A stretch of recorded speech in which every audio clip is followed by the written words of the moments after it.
So we are going to make our reindeer, or whatever other PNG file that you might have. We're going to make it look like it blends into our scene. Obviously, the first thing you want to do is open up the image you want to place the reindeer in, or the PNG file that you might have. I've already set it up here. So here he is, and he looks a little bit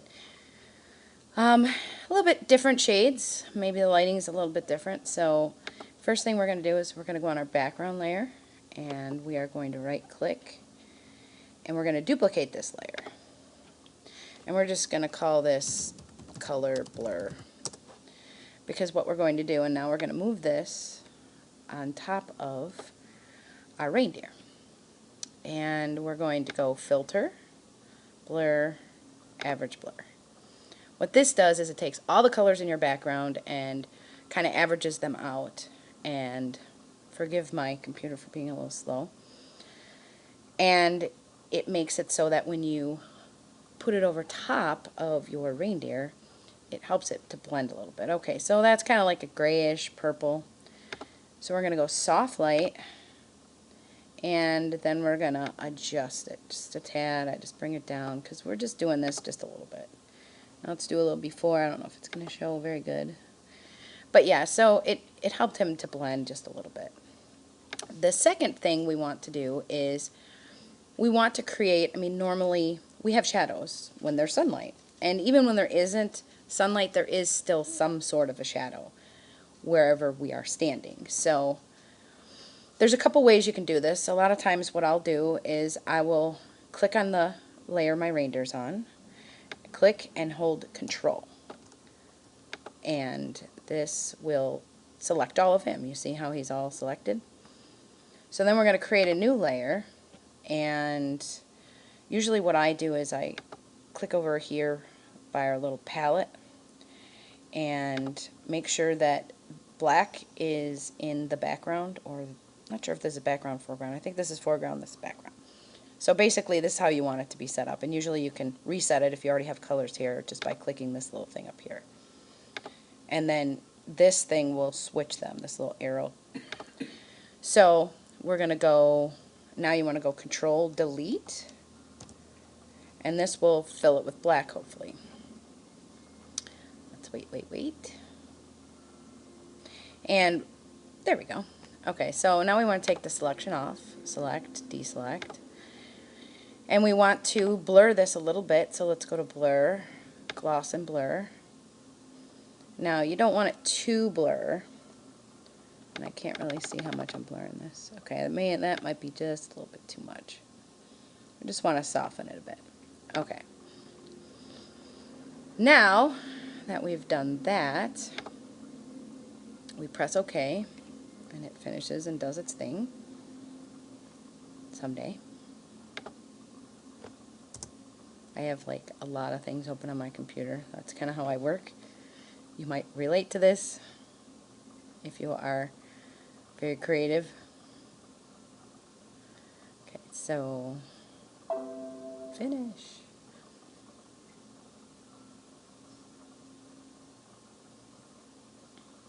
Okay, so now usually what I do is I usually flip it vertical now, because I usually want the shade in front of him, but however you do it, it doesn't really matter. Okay, so as you can see, it's a little bit strange. It's not like lining up. So what I do is I usually do transform perspective, and then I got to kind of zoom out so I can see the bottom. And what this does is it allows it to look like flat. So it's like in front of him instead of, way off over yonder. So now we're just going to kind of line this up, and then I'm going to go soft light on this. And see, now he has a little bit of a shadow. I don't know if you can notice here. A little bit of a shadow. Now it might not line up. See how back here it's on top of his legs. Obviously we want to move this layer underneath him, and then I'm just going to kind of clean this up, and usually what I do is I hit this little thing down here. This is your mask, and it creates a mask layer. If you're not familiar with mask layers, definitely use them. They are amazing. So now what I'm going to do is I'm going to take a black brush, a soft black brush, make sure it's black that you're using, and I'm just going to paint over the areas of the shadow that I don't want them, where I don't want them to be. So like right here and over here in the corner. Okay, so now I'm just going to bring down the opacity on this until I'm happy. These are like those finer details that not everybody really is supposed to notice. You're not really supposed to see it. I mean, unless it's like really bright sunny day and you have to put a shadow in. But like obviously, if you look at this picture, there is sun, and obviously there's sun on him, but it's not necessarily direct sunlight that we're going for. So the next step would be create a new layer, and we're going to shadow his feet and underneath him. And someday my computer will create a new layer. Okay, maybe not. There we go. There's our new layer. I'm going to rename this to feet shadow. And let's just say body shadow. Shadow. Okay, so let's click on our feet shadow. Now I'm just going to take a soft black brush, and I'm going to just brush underneath him like this. This doesn't have to be perfect.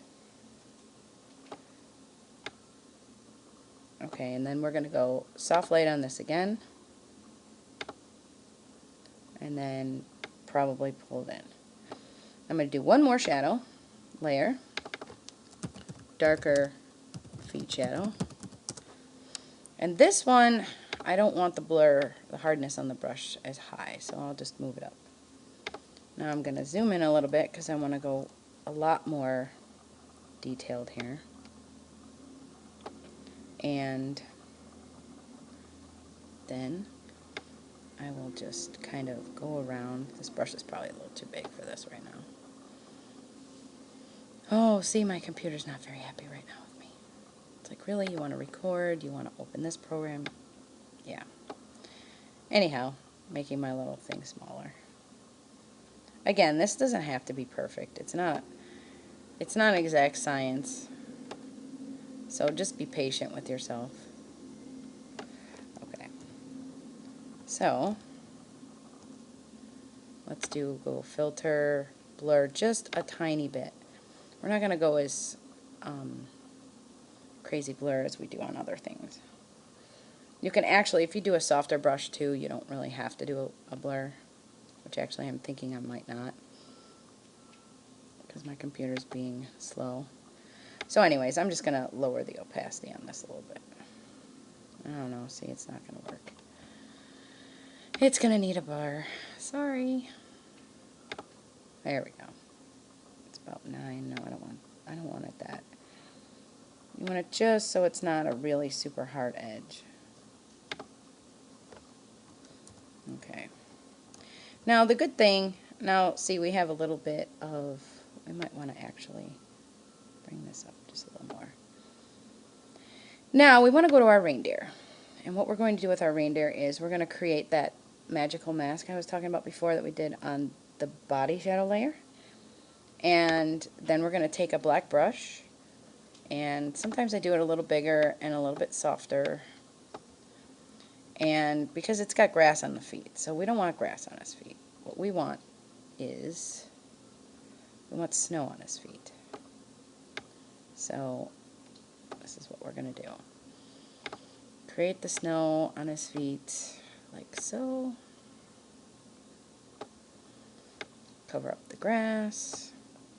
And my feet shadow is, okay, too dark. So I'm going to lower the opacity on that a little bit. Actually, you know what? I'm going to redo that. I should have actually, okay, if you're doing this, what you want to do is, you want to do the feet shadow, or do the, brush over, make the snow on top of the feet before you do the shadow.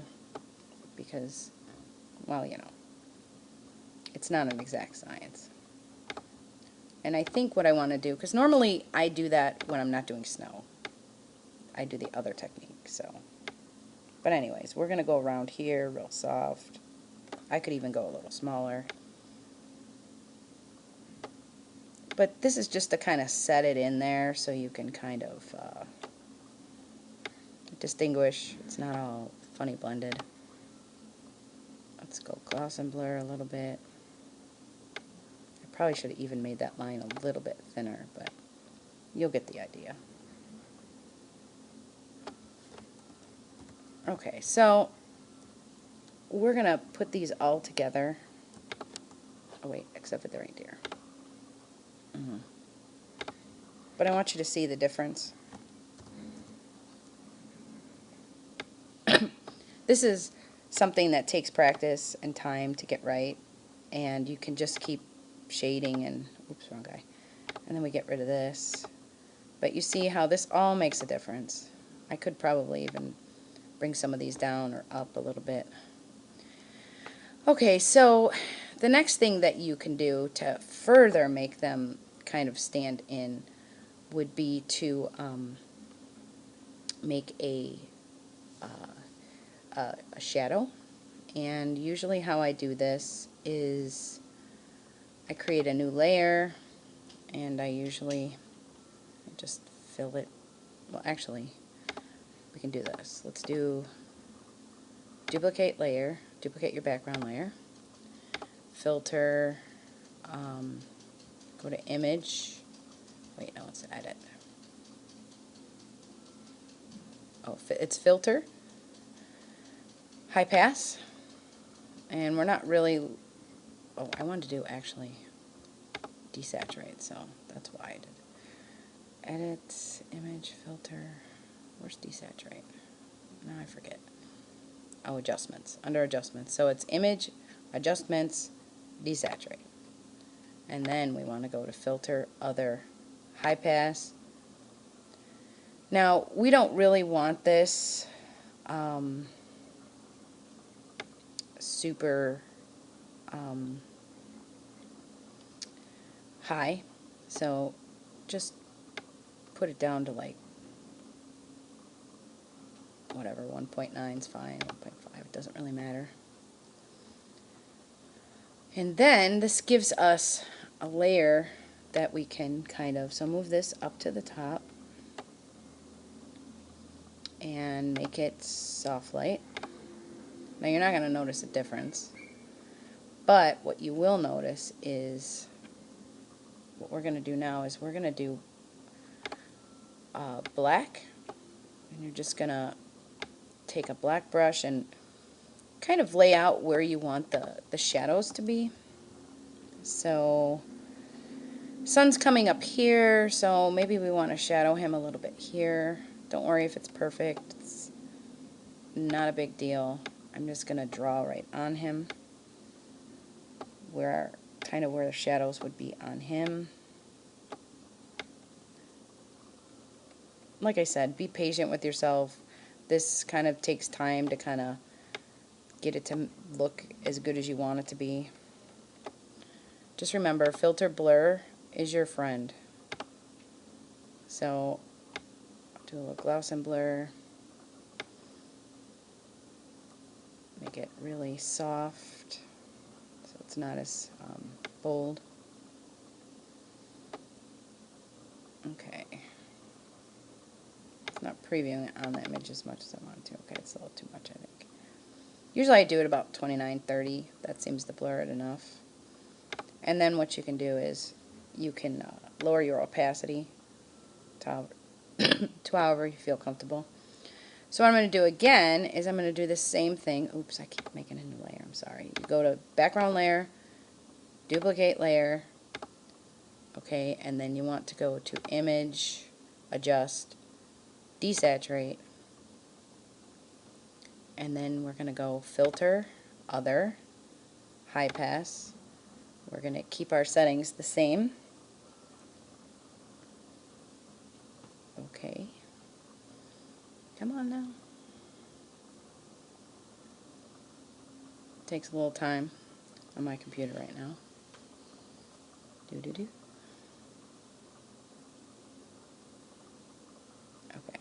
so. Then we're going to move this up again. And you know, you could call this first layer that we did with the black shadow layer. And go to your background. And this one is going to be our highlight layer. And we're going to go soft light again. This time, instead of black, we're going to use white. So wherever you want your highlights, or where your highlights you think they would be, so like on his nose, and back here a little bit, and up on here, and for here, maybe on his ear a little bit, maybe right here in the front. Obviously you can see, you can kind of, alright, whatever, it's not a big deal if it's perfect. Then do a little gloss and blur. There we go. And you can also set this to overlay. Just depends on what you're looking for. Overlay sometimes works a little better. See, I got a few more highlights. Okay, so now let's zoom out. And you can see he's kind of coming together a lot more. And the final step would be to run an action. If you run an action, it will make it'll make everything in the scene kind of the same color, so they won't stand out. I definitely suggest running an action, and sometimes doing like a matte action. I'm just going to do a quick matte right here so you could see. Sometimes if you do a matte, it kind of will blend it a little better too. You don't always have to do a matte, but. And so that's about it. I mean, this is a technique that I use all the time. You can add anything that you want, as far as you can add more shadows. You can even be more in detail with the shadows. Sometimes I'll run the shadows around their harness. So hopefully this helps you and get you on your way to creating wonderful photo manipulations. Thanks.